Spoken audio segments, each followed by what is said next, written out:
dire ici, oui.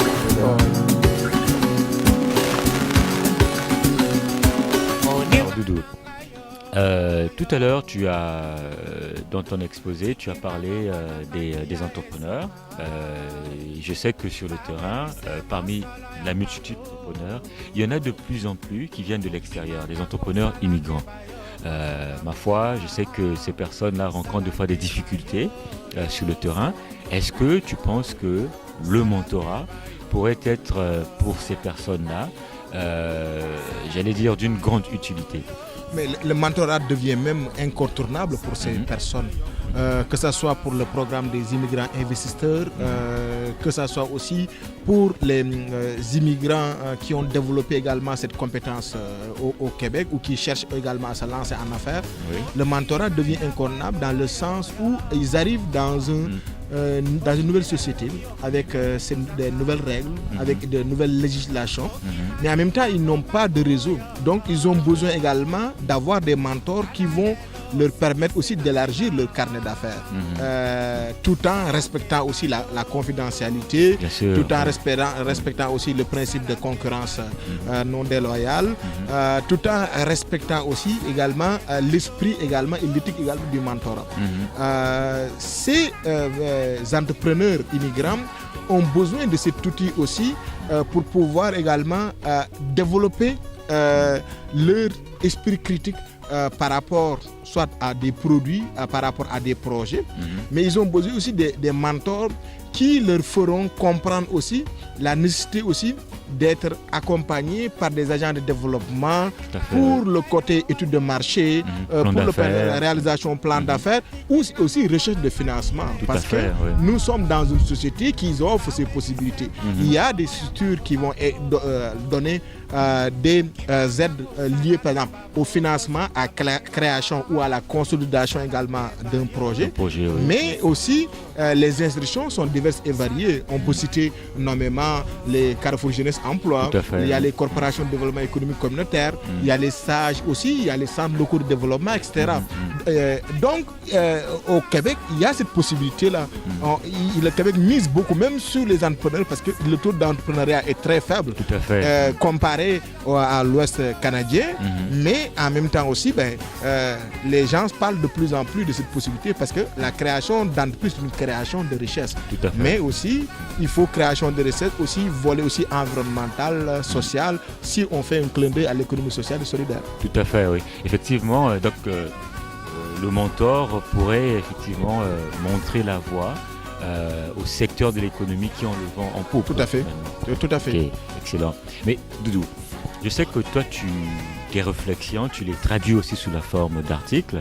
Tu as rédigé un article très intéressant qui porte sur le mentorat comme moyen d'intégration sociale et économique. Est-ce que tu peux nous en dire un petit mot? Par rapport à ce sujet, j'ai sorti effectivement un article qui parlait en fait de l'importance aussi du mentorat dans le contexte de la crise économique, mais aussi l'entrepreneuriat également comme une alternative au chômage subi dans le contexte de la crise économique.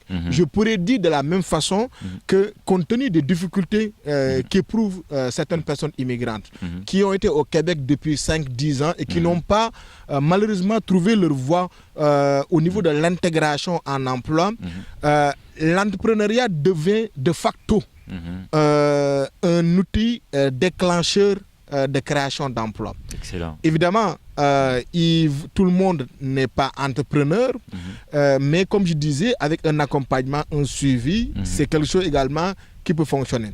Et les immigrants sont confrontés à des difficultés et notamment il y a un chercheur qui a sorti un concept extrêmement intéressant qui s'appelle le survie entrepreneuriat. C'est-à-dire compte tenu des difficultés d'intégration des personnes immigrantes qui ont des problématiques reliées à la non-reconnaissance des diplômes et des acquis, la non peut-être maîtrise également de certains codes culturels ou bien également le manque de réseau et tout.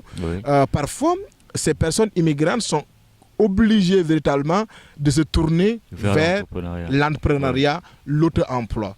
Et je suis persuadé que c'est quelque chose qui est possible si ces personnes se font aider. Même si ce n'était pas le premier choix au départ, mais il ne faut pas oublier que le Canada est le pays de la réorientation professionnelle. On parle même de 50%. Et quand on dit réorientation, ce n'est pas juste aller d'un emploi à un autre, mais on parle aussi du projet d'affaires. On est dans un contexte nord-américain où pratiquement la culture entrepreneuriale est quelque chose qui a permis à cette société également de se développer. Exactement, exactement. Mais quel est ton regard d'avenir justement sur ces questions liées au mentorat? Est-ce que tu penses que, par exemple, les institutions publiques devraient mettre le paquet, mettre beaucoup de moyens, tant matériel, humain, etc., pour développer le mentorat? Je suis une personne de nature optimiste et je le suis plus dans le cadre du projet mentorat. D'ailleurs, c'est la raison pour laquelle j'avais écrit un article intitulé Le mentorat a le vent dans les voiles.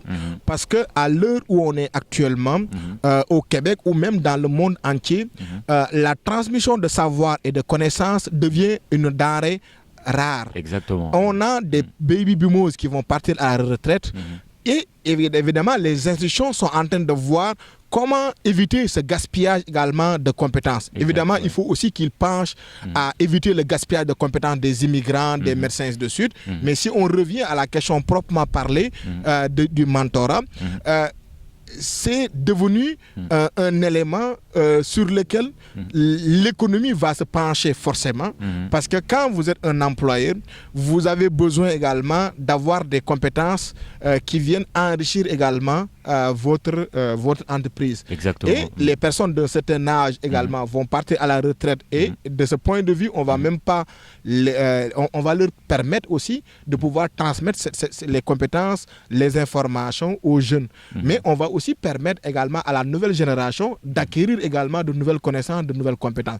Donc c'est la raison pour laquelle je vous dirai lors de mon intervention préliminaire que le mentorat revêt plusieurs formes. Vous le trouverez dans le domaine scolaire, dans le domaine social, dans le domaine professionnel. Et donc le mentorat a de beaux jours devant lui. Excellent, c'est parfait ça. Alors Doudou, est-ce que tu as un dernier mot? Le dernier mot, c'est toujours de dire aux personnes immigrantes de garder le sourire, le moral et d'être persévérant au niveau des efforts. Je sais que c'est pas facile. L'intégration est un projet. Ok, c'est un projet qui également a son lot de malheur, a son lot aussi en fait de bonheur, et c'est un tout. Et les gens qui auront réussi à s'intégrer au Québec, au Canada, seront des personnes qui vont se doter d'une culture sisyphienne de la persévérance. C'est-à-dire qu'ils ne vont jamais lâcher. Et moi, j'ai l'habitude de dire, par exemple, aux personnes que je rencontre, qu'ils ont déjà un projet. Le projet, c'est de quitter le pays d'origine pour aller dans un autre pays. Et que ça ne va pas être facile au départ, mais ça ne veut pas dire que ça va être impossible. Et dans cette société, il y a des possibilités, on le voit un peu partout. Il y a des obstacles.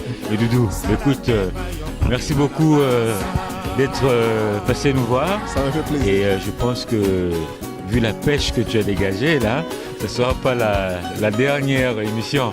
Non. J'aurai l'occasion de te recevoir encore. Avec plaisir. Ok. Merci beaucoup. Et merci encore. Merci pour cette invitation. Et écoute, le plaisir est pour moi. Merci beaucoup.